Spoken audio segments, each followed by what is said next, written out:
All right. And good morning. It's Lupe, Classic Hits, 92.7, 95.3. And we're talking Down East Hospice Volunteer Training. Joining us in the Street Beat studio, new Executive Director, Down East Hospice Volunteers, Ariel Richardson, and volunteer Ernest Carl. So tell us a little bit about yourselves. You're new. Yeah. Lupe, thanks for having us. Right? No problem. Yeah, so my name is Ariel Richardson. I am the new Executive Director of Down East Hospice Volunteers. I just started in January, and It was a whirlwind. It has been a whirlwind. We are busy. There's always a lot of moving parts in hospice work, and especially when you have, transitions happening. And so we have a big spring training coming up that I'm really excited about because we're kind of doing a new format this time. Yep, I noticed we are, well, actually, Ernest, let you introduce yourself first. Sure. No, my name's Ernest Carl. I'm retired from a career in forestry, nice. Probably 40 years, and I'm also a pastor of a small church at Big Lake Township. And my wife and I were involved in elder care in our home for nearly 20 years. And after her aunt passed, we took the challenge of taking a training with Down East Hospice, and I'm probably on my 4th or 5th assignment right now. Oh, wow. And how's that going? It's going great. Yeah. Ariel is in charge of matching us with the person she thinks we'd best fit, and it couldn't be going better. All right. So talk a little bit about what inspired the hospice volunteer training at this time. Yeah, so we have 2 yearly trainings. We have a fall training in Calais and a spring training in Machias at DECH, so Down East Community Hospital. And we are looking for volunteers in that general area. Down East Hospice Volunteers, we serve all of Washington County. And at the moment, there's always a need in our area to help serve our community. And so we have 3 in-person training days coming up in April. So this is a new situation. So if people couldn't do it before, maybe they can now. Yeah, that's kind of the intention with this, because people with young families who are working full time, it's really hard to do the time commitment for maybe 5 in-person days. Mm-hmm. And so we're splitting it up a little bit more. We're doing basically half online and half in person. So we have 3 in-person training days. Those are April 9th, 16th, and 23rd from 2 to 5 p.m. at DCH. Yeah, not too bad, manageable, right? And then there are 6 online modules that people complete at their own pace. So we're really trying to work with flexibility because hospice volunteering is flexible. Mm-hmm. It's just the nature of it. So we want our training flexibility to match the flexibility of what our volunteers experience on a regular basis. Now you can say we did it back in the day. Right? This is the new way. This is the new way. Talk a little bit about your training experience. You guys are both fairly new, so talk a little bit about what goes on a typical day. What kind of things do you do? They give us a real good sense of what we can and can't do. Like when we go into a home, we're not expected to do anything that comes close to what a nurse would do caring for an elder person. We're there to give the family a break many times. Sometimes the family decides to stay while you're there, but quite often they'll go do errands or to church or whatever. So those are the kinds of things they're teaching you during class? Okay. Yes. What you can and can't do. We would never be involved in administering medicine that a person has, prescriptions. It was something the nurse takes care of. But we might see something during our visit that would cause us concern, and then we can pass it off to a professional that can take care of whatever we noticed. But developing a relationship is very important, and I had one client where he was not conscious when I arrived, but I developed a close relationship with his daughter and his grandson, and still have a good relationship to this day.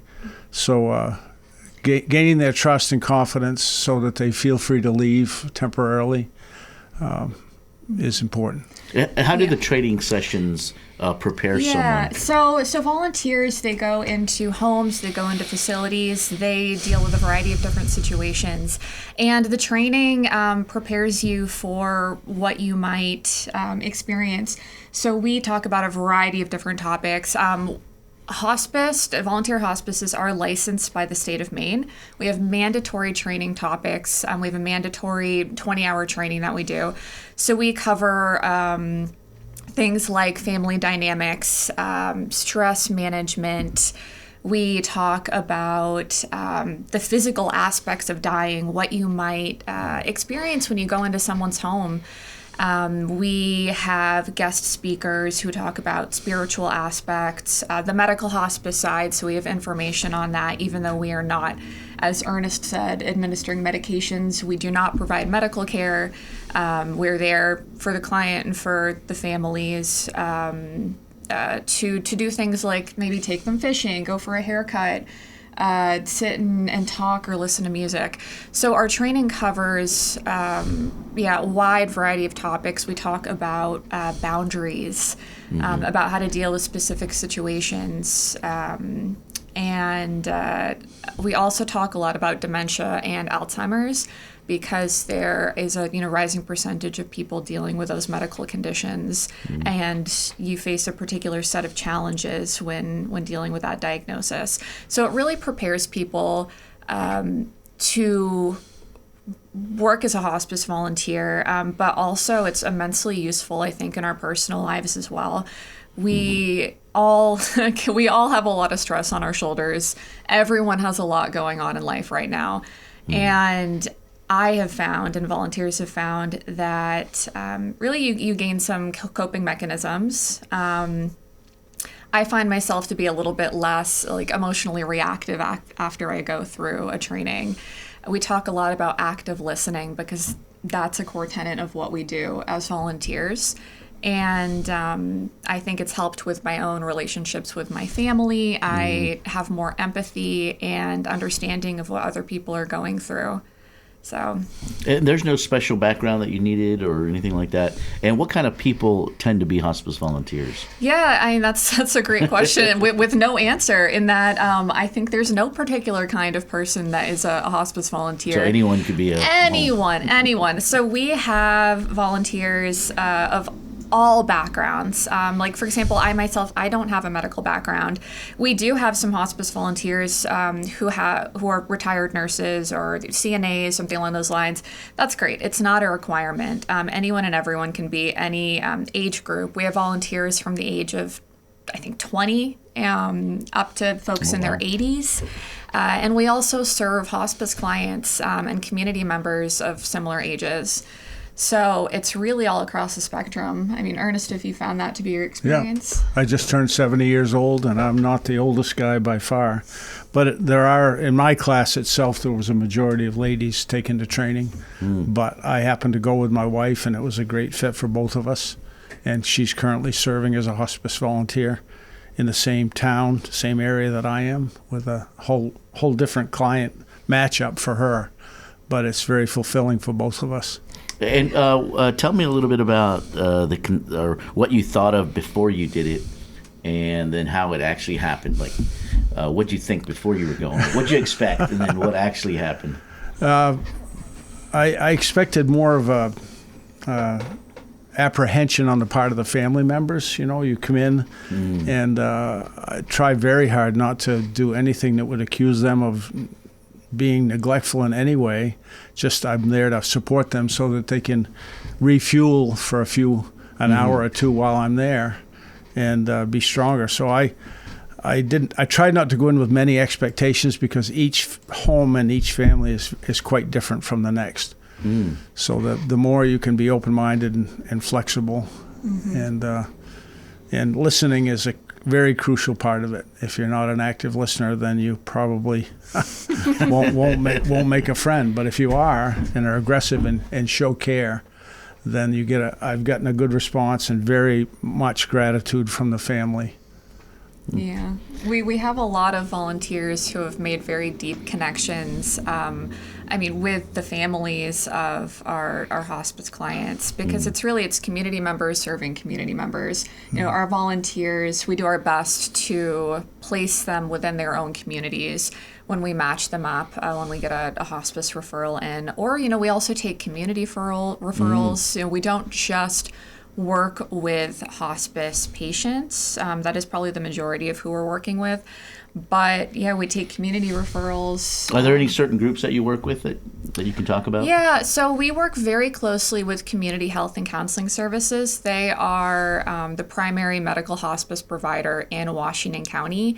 They have an amazing team. We also work with the Beth Wright Cancer Center.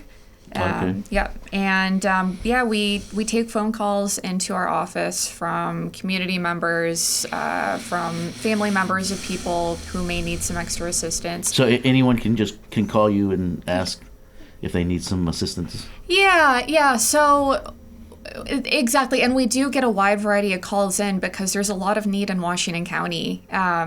We have medical care gaps, and even though we are not medical providers, we do a lot of referring people to resources. We do try to fill some of the gaps of things like Ernest is talking about, kind of sitting respite for family members, and like no day is the same, really. Tell us a little bit about volunteers and how this helps. You talked about it a little bit earlier, how this helps you in your personal life, even if you don't volunteer, taking the training. Well, I'm a pastor as well, so anything I can gain on the skill of being an effective visitor in that situation immediately benefits another part of my ministry. But elder care in general, there's nobody that's not touched by some relative or friend that's near the end of life. So any skill or understanding that you can gain that can help you make that person feel more comfortable at that time is going to be valuable. Yeah, and I would completely agree with that. And it doesn't matter how old you are, what your life experiences are. We all come into contact with someone who is experiencing a life-limiting illness or has some kind of, struggle going on, whether it's mental, physical, emotional. And the training helps in a lot of different ways. I think emotionally connecting, like I said, having empathy, active listening, and then in very practical ways, because you get a lot of resource knowledge on maybe literally different resources we have in our area that can help with different issues, or understanding like with Alzheimer's and dementia, what's going on in the brain when that happens, what are some reactions that people have, what are some maybe good ways and not so good ways to respond to certain situations. So we have had people who have gone through hospice volunteer training and then said, this was great, but it's not for me. But they still walk away with those skill sets that they gain. And, we encourage that. It's a free training. All community members are welcome. And I think it's a great opportunity for anyone. All right.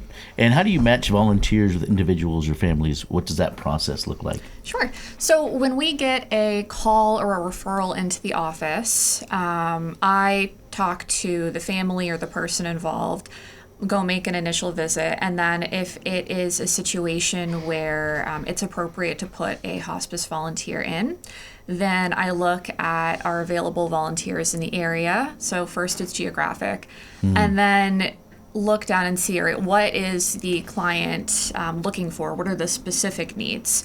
What volunteer matches that? And we also look at personality. Who's going to have a good relationship? Or, who is someone really chatty and they want another chatter to talk with them? Are they a little more quiet and just want to sit and watch the birds?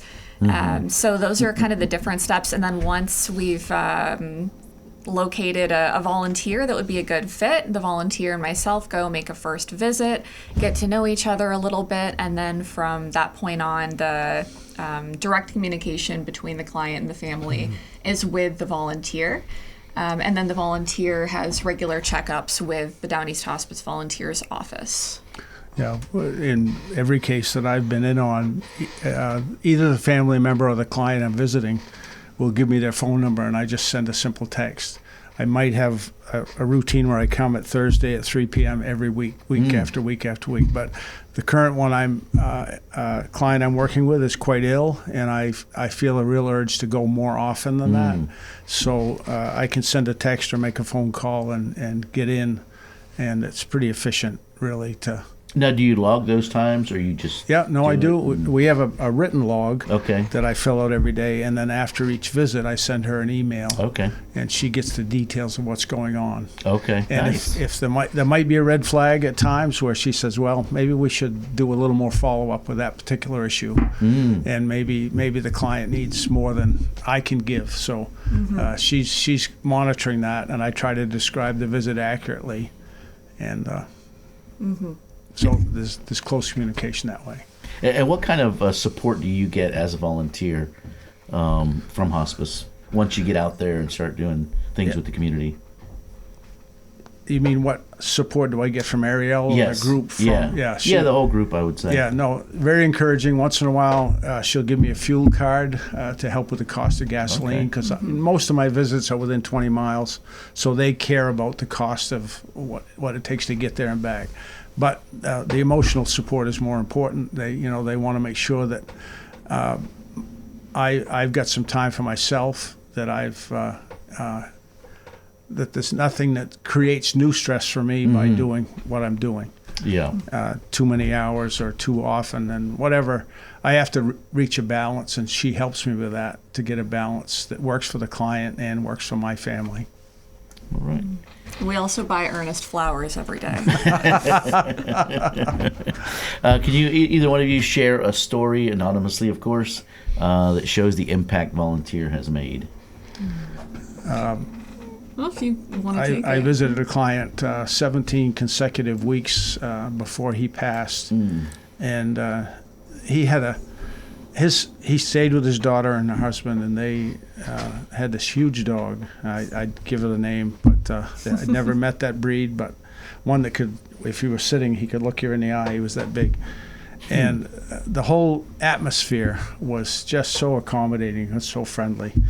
And that particular client had a great sense of humor, even though he was getting progressively worse. But his granddaughter had provided him with a Sasquatch call, where when he got a prank call on his cell phone, he had a choice of 6 different Sasquatch sounds that he could make into the phone call of this whoever the caller was. He didn't welcome. So he had a slideshow going that his family could upload new family pictures into any day of the week.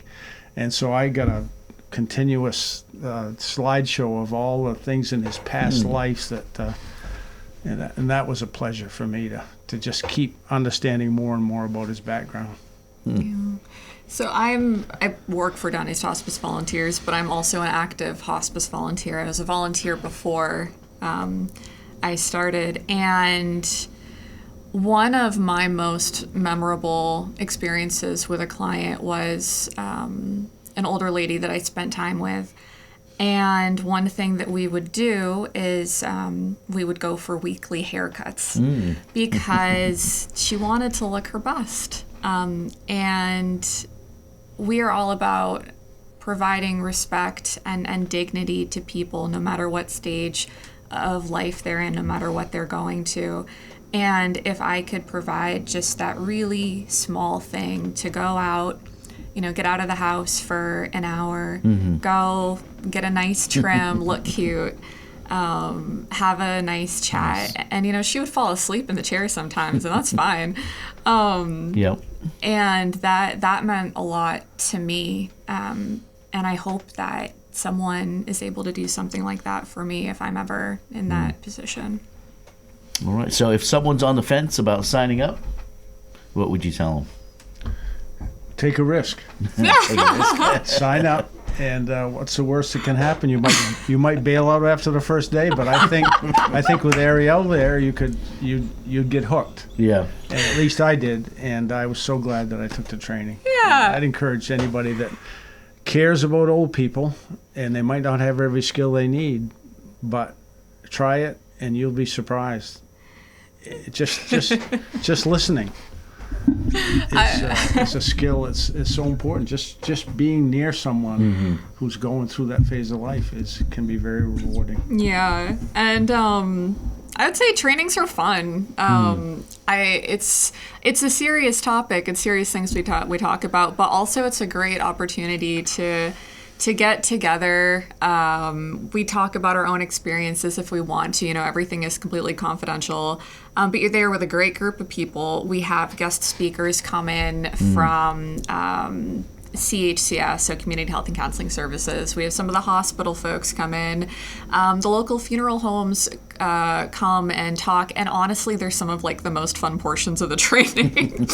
And if you have any questions at all, we are very friendly, I promise. You can call our office. You can send us an email, messenger pigeon, anything. And Lupe, I can provide that contact information if you'd like. Sure. Okay.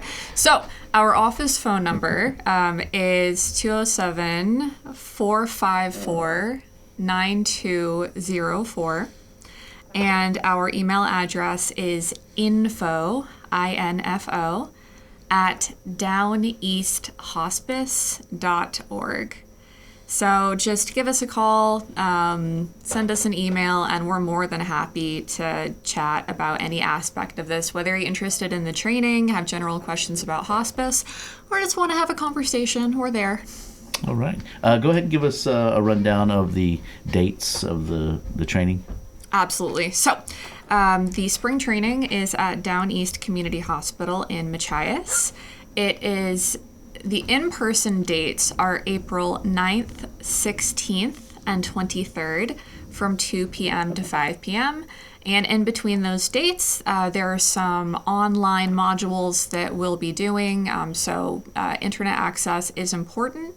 But we are very flexible. If there's a date there that doesn't work for you, because all 3 dates are required because of our licensing, we can be flexible, potentially do a makeup date. So we're just excited to get people involved with Down East Hospice volunteers. What if someone can't get online, but they still want to do it? Is there a way for them to do it? In terms of completing the online portion. We can work with people individually. We don't want there to be any barriers for people to be involved with Down East Hospice volunteers. Like I said, so if they call you or get a hold of you, you'll figure out a way. We'll figure it out. Yeah. So just get in touch with us and we'll do it. All right. Is there anything else you guys want to add before we go? It's a great chance to serve. If you believe in a golden rule, treat people how you want to be treated. This is a great example of a way to do that. All right. Yeah, and we're grateful for all of our volunteers, past and present, and we're looking forward to having more community members join us. All right. Executive Director, Down East Hospice Volunteers, Ariel Richardson, and volunteer Ernest Carl. Thank you for joining us. Thanks, Lupe. You're welcome.